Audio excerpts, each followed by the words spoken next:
વ્યવસ્થિત લેજો ઉપર તો બેલડી મત આવે લે એ હે મારો ઘેરાબાન ના વળગે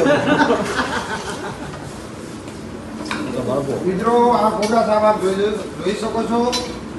આ નાના બાળકને આ સાપ પડ્યો છે મિત્રો અને હું હોસ્પિટલ ખાતે આ સાપને લઈને આવ્યો છું ભાઈઓ આપ જોઈ શકો છો સત્યમ હોસ્પિટલમાં આ સાપ હું લઈ આવ્યો છું અને આ ભાઈઓનો મિત્રો પૂરો ભેગો લેજો આડો વિડીયો લેજો ભાઈઓ આડો વિડીયો લો સાહેબ હા ઉભો વિડીયો તો ચાલે આ સત્યમ હોસ્પિટલ ખાતે હું આ સાપને લઈને આવ્યો છું 7 વર્ષના બાળકને આ સાપ હાલે જ વળગી ગયો છે ભાઈઓ બાપા